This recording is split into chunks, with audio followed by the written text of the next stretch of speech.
হরে কৃষ্ণ। শ্রীমদ্ ভাগবত গীতা যথাযথ প্রথম অধ্যায় শ্লোক 21-22। অর্জুন উবাচ সেনায়োরুভয় মধ্যে রথম স্থাপয়ামহচ্যুত যাবদেতান্নিরীক্ষেহম যুদ্ধ কামানবস্থিতান কৈময়া সহ যুদ্ধব্য অস্মিন রণসমুদ্যমে। গীতার গান। মহিপতে পাণ্ডুপুত্র কহে ঋষিকেশে উভয় সেনার মাঝে রথের প্রবেশে।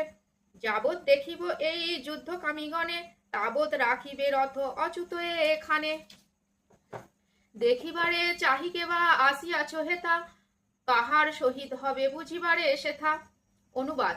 অর্জুন বললেন, হে অচ্যুত, তুমি উভয় পক্ষের সৈন্যদের মাঝখানে আমার রথ স্থাপন করো, যাতে আমি দেখতে পারি যুদ্ধ করার অভিলাষী হয়ে কারা এখানে এসেছে এবং এই মহা সংগ্রামে আমাকে কাদের সঙ্গে যুদ্ধ করতে হবে। তাৎপর্য: যদিও শ্রীকৃষ্ণ হচ্ছেন পরমেশ্বর ভগবান, তবুও তিনি অহেতুকী কৃপাবশে তাঁর প্রিয় সখা অর্জুনের রথের সারথি হয়ে তাঁর সেবা করছেন। ভক্তের প্রতি করুণা প্রদর্শনে ভগবান কখনো চ্যুত হন না, তাই তাঁকে এখানে অচ্যুত বলে সম্ভাষণ করা হয়েছে।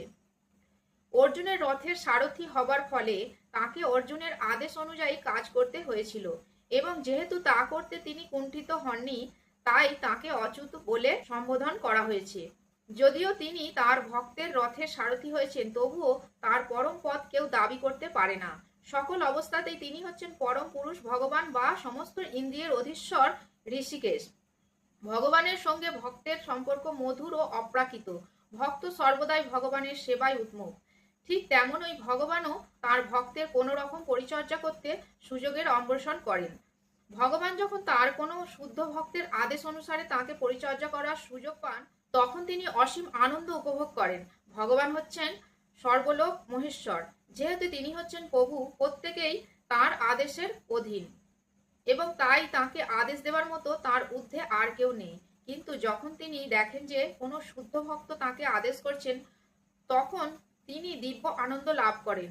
যদিও সকল অবস্থাতেই তিনি হচ্ছেন অভ্রান্ত প্রভু। ভক্তরূপে অর্জুন কখনোই কৌরবদের সঙ্গে যুদ্ধ করতে চাননি, কিন্তু কোন রকম শান্তিপূর্ণ মীমাংসা করতে অনাগ্রহী দুর্যোধনের দুর্দমনীয় মনোভাব তাকে যুদ্ধে অবতীর্ণ হতে বাধ্য করেছিল।